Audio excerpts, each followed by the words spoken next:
addiction, feeling positions. Looking at the void in myself and feeling what's missing. Better watch the way you going, better go in the right direction. In the moment you stressing, but you gon' be counting blessings. And I know that for certain. Keep on working, open curtains, haters swerving, cause they ain't ready for your final version. Whoa. I'm never gonna give up. Fall down, I just gotta get up, yeah. Cause this is my road. Lights, camera, action, I'm ready to go. I'm never gonna give up. Fall down, I just gotta get up. You're listening to the Tom Ficklin Show on WNHH LP 103.5 FM, your home for community radio. Good morning, everyone. Good morning. It's Monday, October 24th, 2022. And most folks, and I'm not, when I say most folks, I'm not being judgmental, but Breast Cancer Awareness Month in October is pretty well known. But actually, this show we could do any time of the year, any moment of the year, any day of the year. We're going to talk about breast cancer and early detection, how it literally saves lives. But we're not only going to talk about it, but we're blessed to have someone that's deeply committed and passionate and embedded in this issue and working in this issue. And I'm assuming, although I haven't met Abigail Washington in person, I'm going to say that this is a work of love as well as a work of dedication. So telling our story, Abigail's story, she's a mammographer. And the topic again is breast cancer, early detection saves lives. Let me just mention that, as I mentioned, this month, October is Breast Cancer Awareness Month, and you probably have seen the pink ribbons or maybe participated in some fundraisers or walks or even the upcoming Sisters Journey Pink Tea. But this disease has impacted the lives of many individuals and their loved ones, white, black, red, green, yellow, brown, however you identify yourself. But according to the American Cancer Society, breast cancer is the most common cancer in women in the United States, second only to skin cancer. But for whatever reasons, and we're going to try to explore those reasons, we may not have a solution at the end of these 50 minutes, but we're going to pursue the search for truth.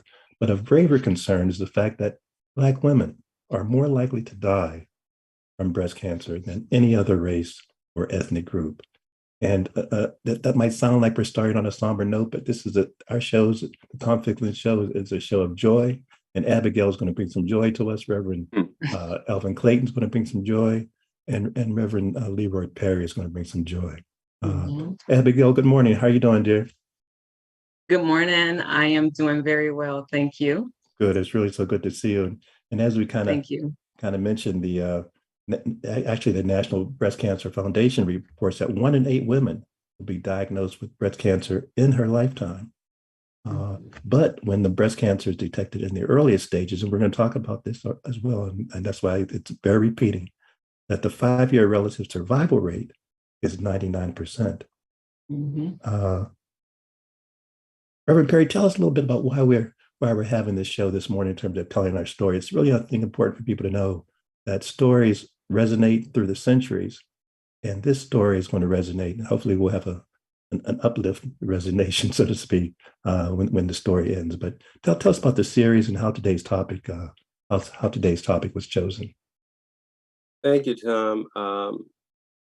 We have been trying to reach our community in ways that could be impactful.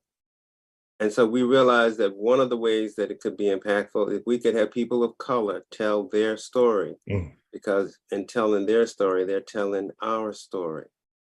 And so we choose topics that are relevant to the community, like the breast cancer that we're doing today. And we did the sickle cell, we did the new flu vaccine. And because Black people normally are the last to get involved and perhaps the last to be informed. So what this show does for us is that it helps us to inform members of our community and then look at somehow at why there is such a gap and such disparity in getting this information out. So, I thank you again for the show, and, keeping it real, keeping it live is what we're doing. And I appreciate Ms. Washington being on the show, because she's in the room. And she's a person of color who's in the room. And this is so important that we get this message out, and maybe we can encourage others to do early detection. Excellent. So if you know it's not going to be harmful to be in the room with Sister Washington and that it might save your life, then you should be watching this show, and you should be passing this show on to everybody you know in your family and in your community. So again, Excellent. thank you for the show, Tom, and thank you, Sister Washington, for being on the show. Sister Abigail, Mrs. Washington, tell us about yourself, and tell us a little bit about your family. I live a busy professional and personal life. I worked in the Midwest for many years at a hospital there, over 20 years. I thought that I would travel to explore something different after working at the same facility for so long. Mm-hmm. So here I am on the East Coast. I'm excited. I also try to manage 2 girls back home. Mm. One's 21, the other's 29. The 29-year-old is finishing up her master's degree, and the 21-year-old is super excited. She just got accepted into nursing school. Mm. So I talk to them at least once or twice a week. And also I have done some freelance photography. I have particularly done events, weddings, funerals, just some sports photography for the newspaper. I'm not doing much of that now due to my travel and adjusting to a new environment. I also would like to say that I grew up in a busy home, and that means I come from a family of 8, 5 sisters. There's 5 girls and 4 boys, 3 boys. Of course, we fought all the time, me and the girls, over everything, clothes, this, that, So I had to learn how to share at an early age. And also, I lived in a community where people had a lot of kids. So I had to also share with other people in the community. And so I find it a joy to serve, and I find it joyful giving to others. And that's what actually brings me to this place in my life. Tremendous, tremendous. So let's drill down a little further, and not to leave our audience, our listeners, and our viewers wondering. Tell us about your work, and how you referenced the passion, how it's developed, but tell us about your work as well, and your being in the room. I mean, that's so important, as Reverend Perry has indicated. I think I got into, I know I got into mammography incidental. I say it's incidental, but it's all the will of God. So my mom passed away of a rare stomach cancer at 48. I was 29 at the time, and I thought, I don't want to be another statistic. And I don't want to be this person that's unhealthy and die at an early age, because death has so much impact on other people, meaning your children, the grandchildren, people in the community. It just has such an effect on people. So if I could do something to prolong my life, I wanted to do that. So I just started with eating healthy and being intentional about that and working out. And so with me having that type of energy, I passed it on to other people. So that was always like the highlight of my life, is to motivate someone to eat healthy, motivate someone to exercise. And I also motivated other people to get educated, because I know what it feels like to be low, if you will, or be in a place where you don't know where your next step, I remember being 30 and thinking, where am I going to go from here? Where's my next step in life? And so that was a hard place to be in. I got through that. So I encourage other people to do so. And just before I bring in Reverend Clayton and Reverend Perry, you're a registered mammographer, and we hear often about doctors and nurses, but I'm just intrigued with the registered for the mammographer and a breast sonographer. So what's in, put us in the room. Reverend Perry might not need a mammogram today, but one day he might come. Put us in the room. What does a registered mammographer and breast cancer sonographer do? So for me, and we know that screening mammograms is key every year. It's key to its early detection. So if you're doing your screening mammograms every year, you're able to detect a cancer early and through mammograms. And so mammograms is just you come into a room, and of course we explain the procedure to you, and we do about 4 views, and we actually let you go. The doctor reads that. We actually send a report to my chart. And so being a breast sonographer, it actually go hand in hand. It's a tool for mammography. So mammography and breast sonography actually works together. So if you see something on the breast and it's indeterminate, you can do an ultrasound, which work off of sound waves to better determine what's there to help you move. If nothing is there or something is there to, if you need to move to the next step, like a breast MRI or a biopsy. Excellent. And just what you mentioned, that process is so important for people to know what to expect. In the media, I guess in the last 10 years, sometimes I've heard in terms of when you should have your mammogram, 40, 50, depending on your race, your age. There is a lot of factors into when you would have your mammogram. Let's say, for instance, your mother gets breast cancer at age 40, then you would get your mammogram 10 years early at age 30. So those are the variations. And if you have a high risk factor, which means if your mother or your sister has breast cancer, you will consult with your doctor about getting your mammogram sooner. All the more reason for a show like this. This is so important. It's so important.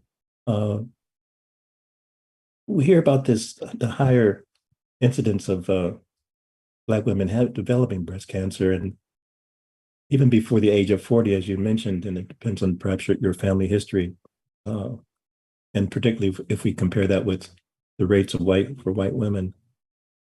And again, I'm not looking for you to get the Nobel Prize when I ask this question, but do you have an idea about why that is? So I feel like African American women are slow about coming in for their mammogram on time, if you will. Starting at 40 versus 45 makes a difference. So if you have a cancer, if you have it at the age of 39 or 40 and you're waiting all this time, 5 years or 4 years or whatever, then your prognosis is going to be different. And so sometimes with our women, sometimes they will say to me, "Oh, this hurts so bad and this is so uncomfortable." Or they would say, "I don't have a family history of breast cancer." Or I'm just trusting God that everything is okay and that I'm healed. So I'm not going to worry about this lump. So I have heard that many times.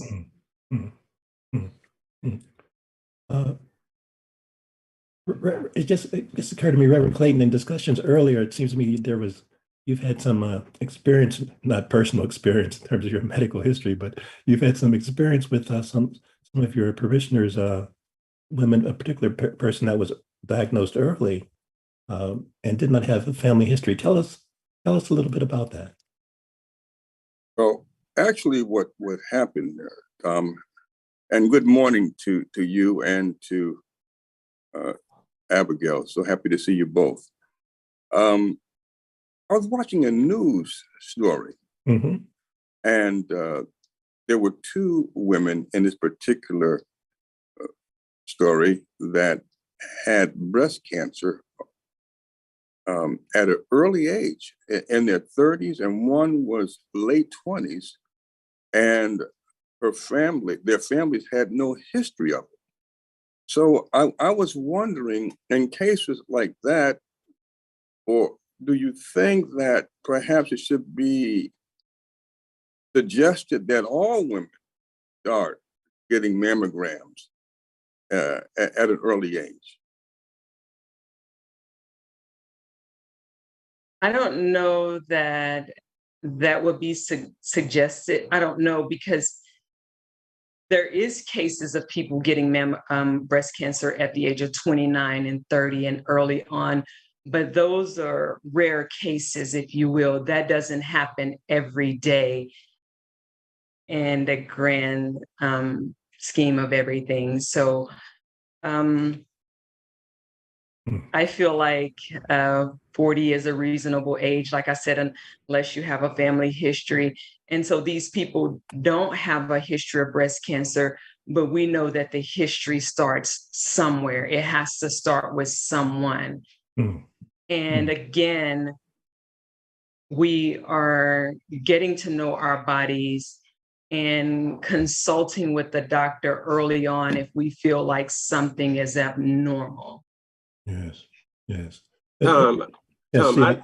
Mhm. I think that one of the things that in looking at Reverend Clayton's question is that because of the social determinants in health in this country, and because of implied bias with regards to many in the medical profession, when our women go, it seems to me that some of the things that may be costly to us are not recommended.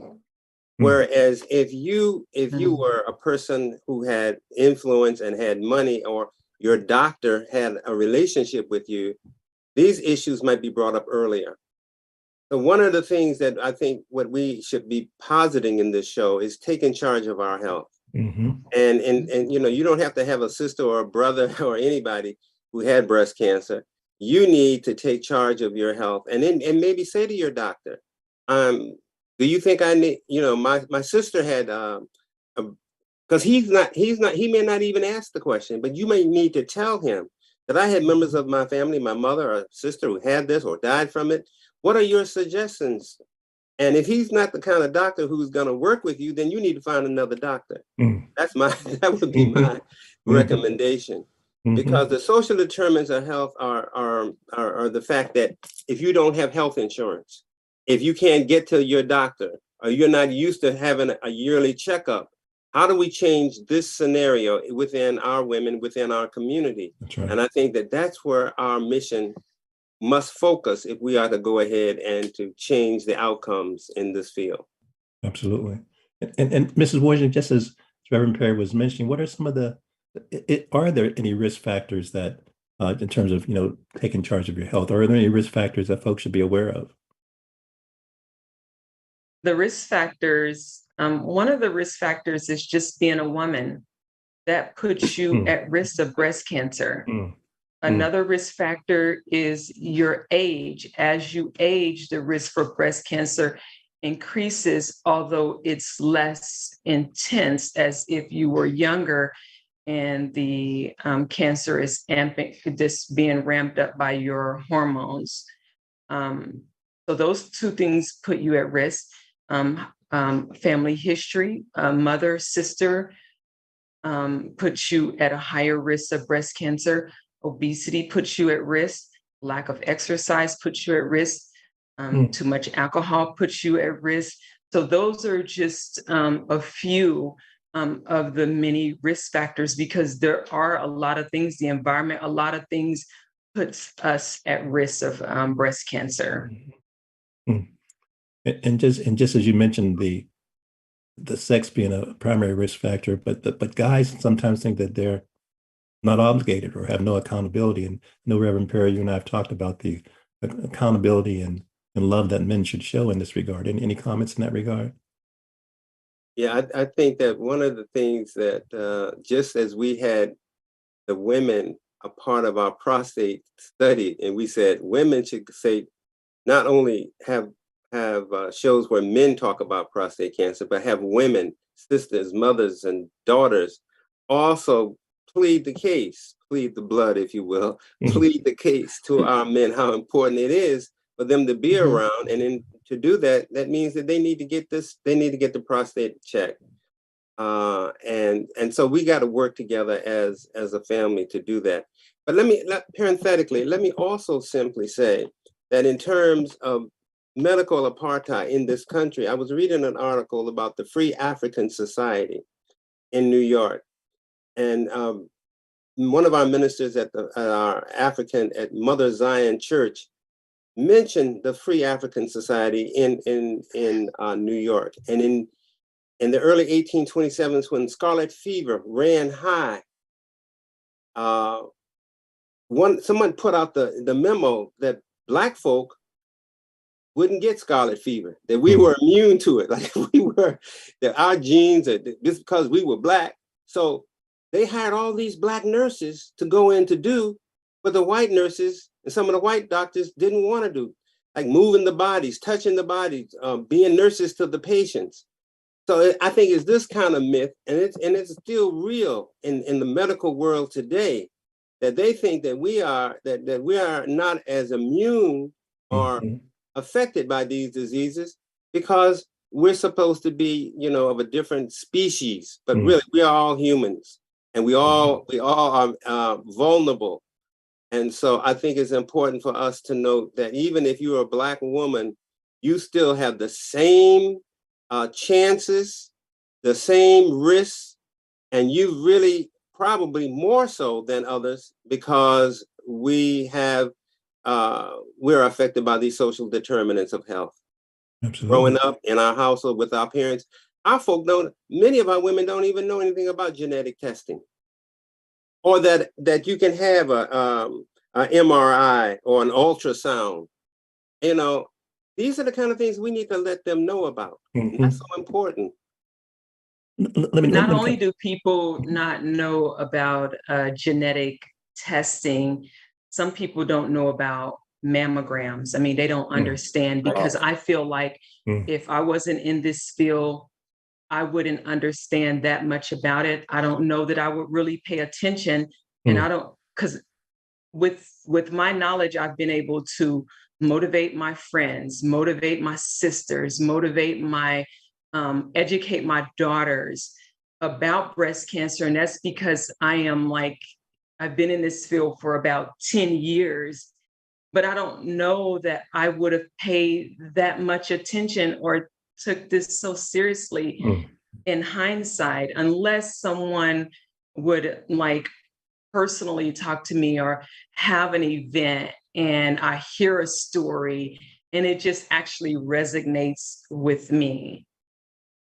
And Reverend Perry, we've talked a little bit about it. I believe you've had some conversations with your daughter as well in this regard. And I think this kind of ties into Abigail's comment about the spreading the word, spreading the gospel, getting the information out, not only through media, but through personal networks.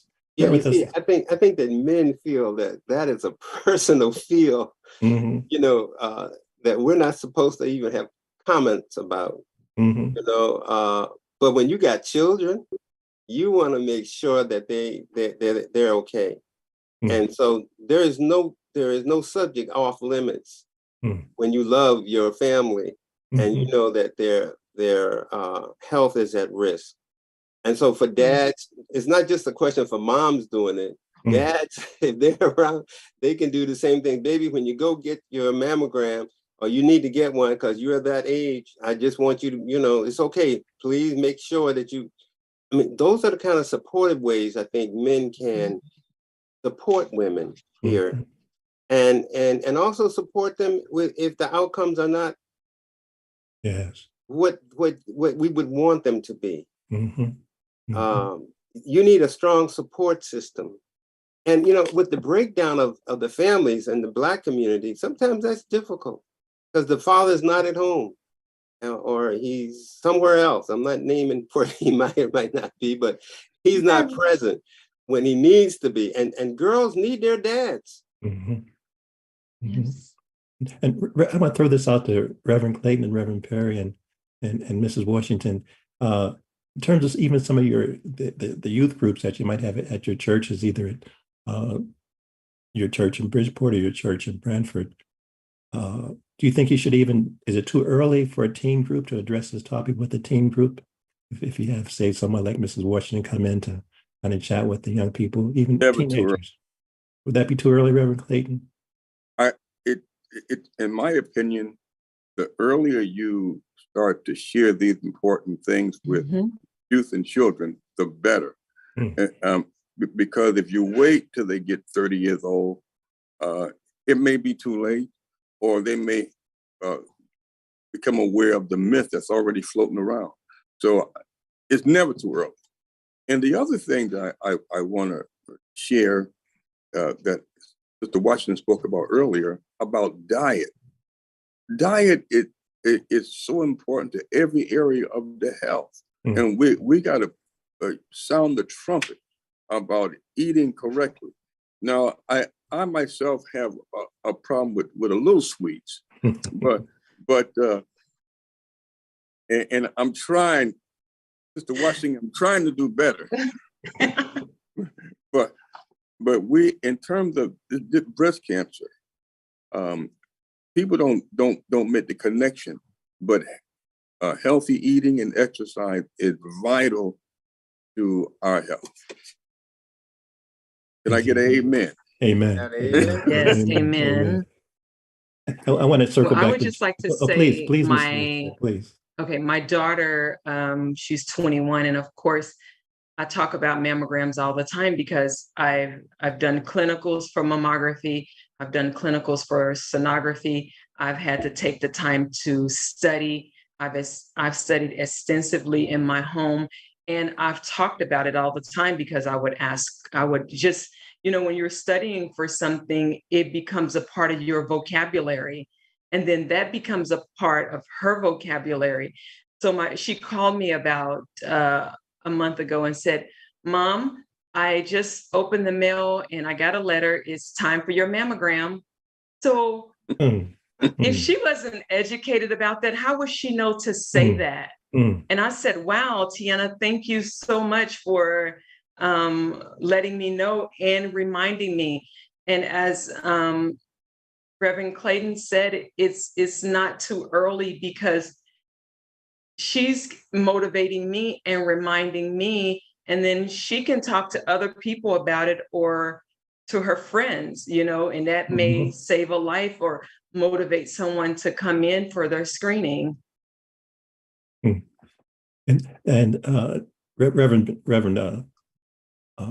Perry mentioned the gene testing, and we've heard in the literature and in the news about the BRCA gene testing, and Sister Abigail, I know you're not an MD, but I wonder whether you would like to comment on that as well. I know that if you have a family history or not, and you're interested in the BRCA gene testing, you should definitely talk to your doctor about it. And I don't feel like having it early is, it's not, you can have it done at any time. And that way, if you actually carry the gene or not. Good. Reverend Perry, the beauty of doing this show with you is knowing that you take notes, and we could talk an hour or two, we could do a 2-hour show or even a 3-hour show, and then Reverend Clayton could talk about his food recipes also. So we could do a whole afternoon show. But just wonder, Reverend Perry, if any thoughts you might have in terms of what we've discussed thus far. Well, Tom, I think that when we open the door to the gene therapy, we really open up a real window of the future in terms of medicine and prognosis. I mean, Angelique Juliet, who did the gene therapy and realized that she carried that gene, had enough money to have her breast removed and had new breasts put on. Mhm. Something that Black people could not afford to do and probably would never think of ever doing. I mean, one of the things about us as a people is we wait till the last minute. We wait until we've already been diagnosed with stage 3, stage 4, whatever, before we really react to stuff. And that's something we really need Mm. to work on. Mm. And the other thing is we can't depend on God, because God did not bring this plague upon us, the sickness upon us. But God is there when we are there, and He's not telling us just to put our trust in Him that He's going to eradicate it, but He's giving skills to the doctors, the hospitals, and to the science. Mm. That's where we've got to, as clergy and the community people, we have to point people to the science. So if it's genetics, if it's the mammogram, if it's the ultrasound, we've got to be supportive of that effort so that we can give the right information, timely information, if we're going to be effective in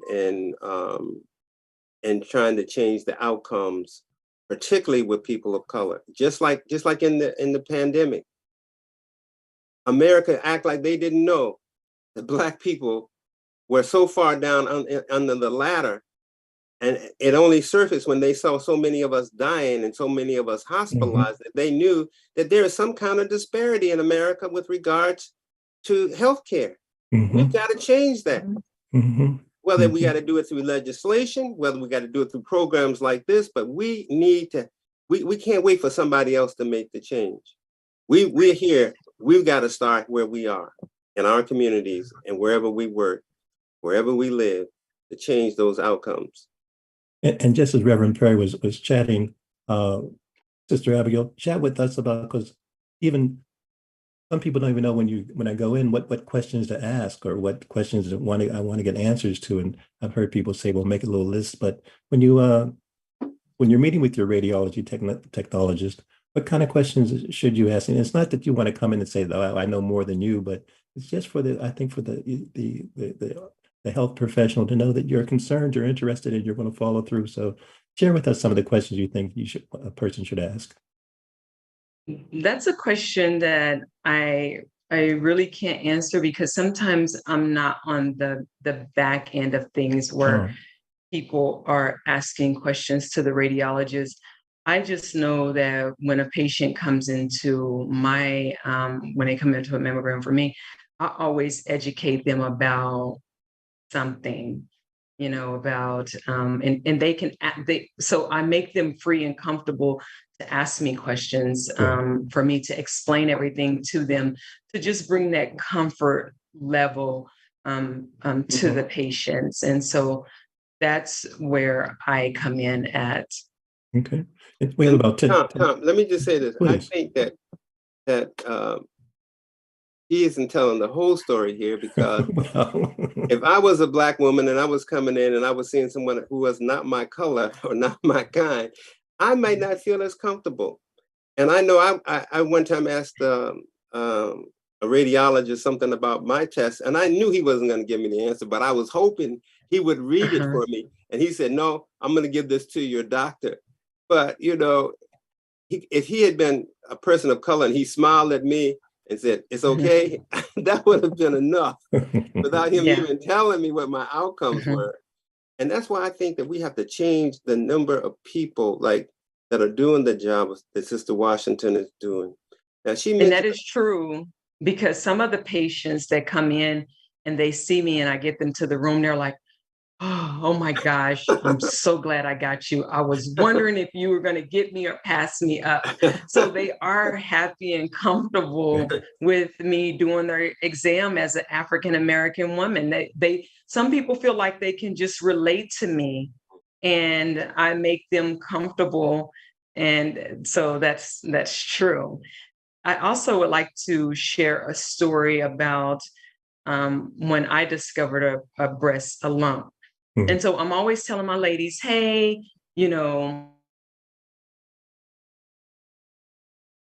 time, get to know your body. You know your body better than anyone else.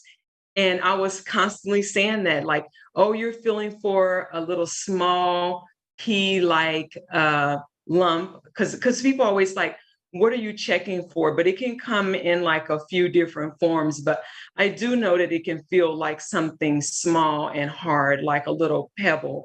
And so I was always like, you're looking for, a pebble or a pea-sized lump. And when it came down, so I was just actually one weekend, I actually felt a lump, Mm. and I thought, is that a lump? And so a part of me did not want to deal with it. Mm. And I thought, that is a lump, something that I've never noticed before. And so I went to work the next day and I was telling my coworker about it.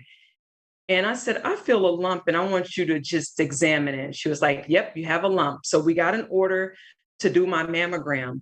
I'm looking at these images and I'm like, whoa, this is a breast cancer. And I'm terrified. Mm. So I have an ultrasound and then it's still inconclusive. I have a breast MRI with contrast a week later. And I'm just in my mind, I'm thinking, I have cancer. I was trying to trust God and believe God that everything was going to be okay. But I'm looking at I can see my pictures. And so I had the breast MRI, still inconclusive. The doctor wants to do the biopsy.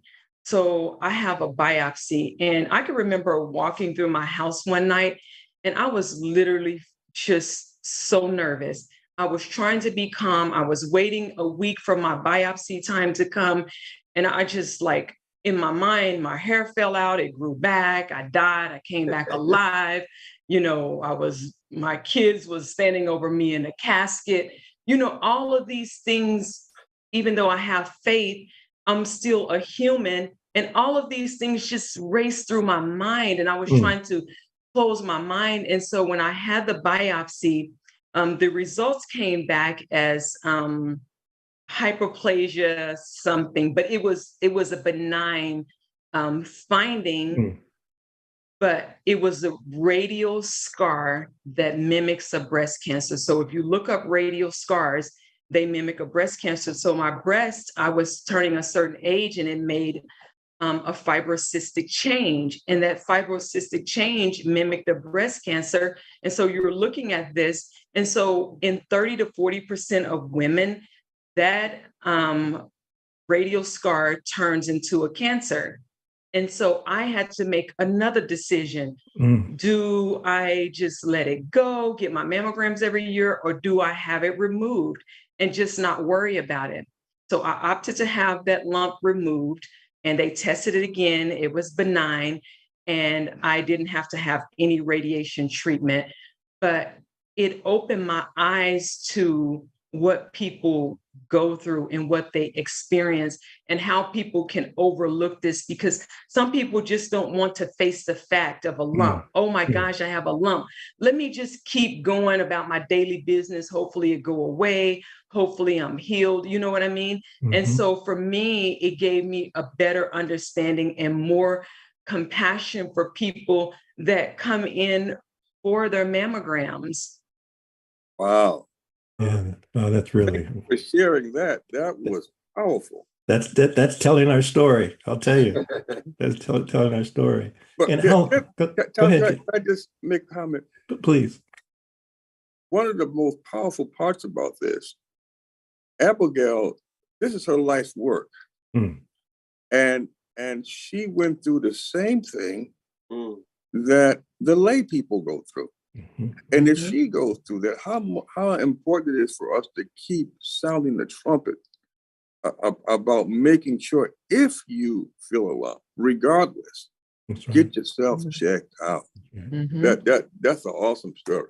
It is awesome. Yeah. Awesome. Or if you have nipple discharge and that's something new for you, Yeah. you know that you haven't had a baby for 20 years and you're having nipple discharge, that should be concerning to you.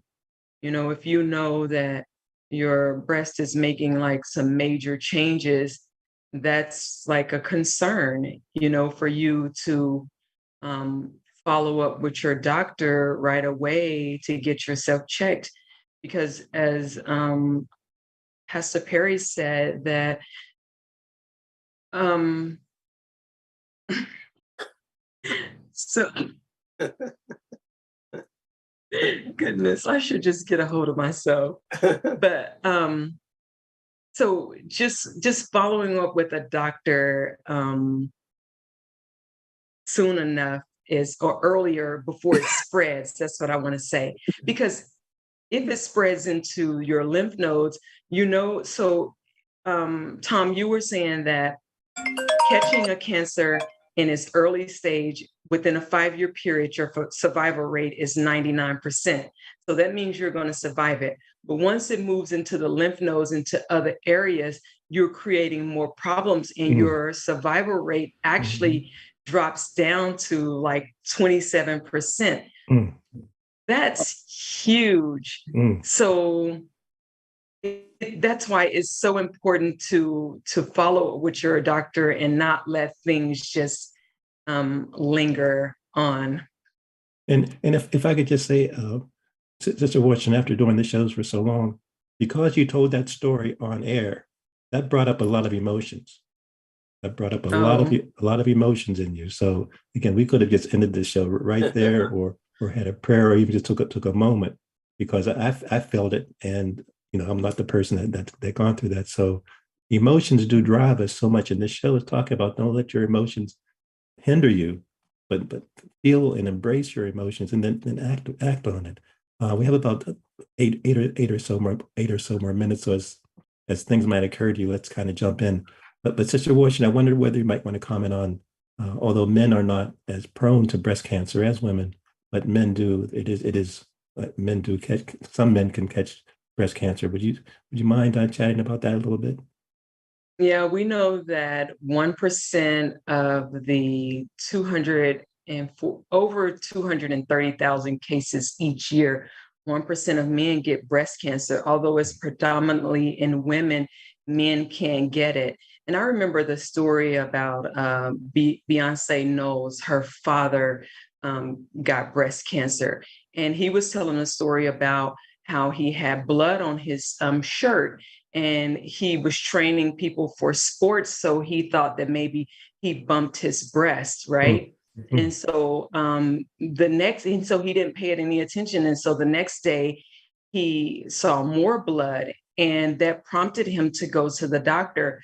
Well, after he went through all of his testing, he was diagnosed with breast cancer, and his mother and I think 2 of his mom's sisters had breast cancer. So he was getting those genetics from his mom's side of the family. So we know that men do get breast cancer. If you feel a lump and you know that it's something new, sometimes it's due to medication changes or just maybe fat. I don't know. But sometimes there is a palpable lump, but you just want to get that checked out to have a peace of mind. And as well as women, because you could feel something and it could not be anything for a man or for a woman, but you want a peace of mind about all of this, getting it checked and getting the okay from the doctor that everything is okay. Thoughts, gentlemen, as we kind of wind up. We have a good 10 minutes, and so dive in and share. Well, Tom, I want to say that Richard Roundtree, also Shaft, had breast cancer and survived wonderfully.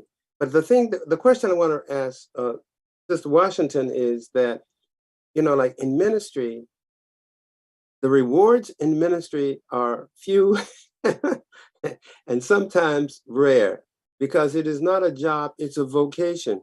And so, when we see other people succeed, that's part of the reward it is that we get, just helping people. Now, you mentioned to me about this patient who gave you a koan. Could you tell that story? Yes, I can. And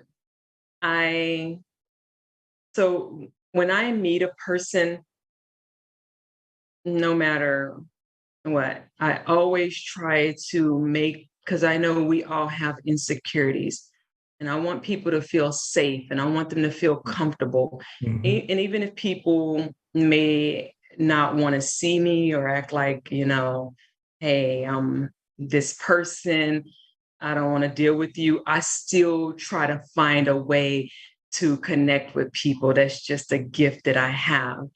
And so I had a particular lady, and I thought that it wasn't gonna go so smoothly, but I just kept, saying little things, connecting with her. And by the time it was over, everything was fine. She was smiling. And when she just said, thank you for your kindness. And when she did that, she told me, she said, I have something for you. And she had her hands just like this, and I said, what is it?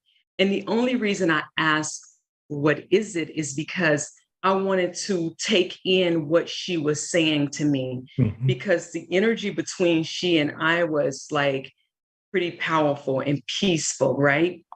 At the end of the exam. And I just wanted to, I didn't know what it was, but I wanted to know, what are you giving me, right? So I can just know why. And she said, I just have something for you. And I said, why? And she said, for your kindness. And so she gives me this token of kindness.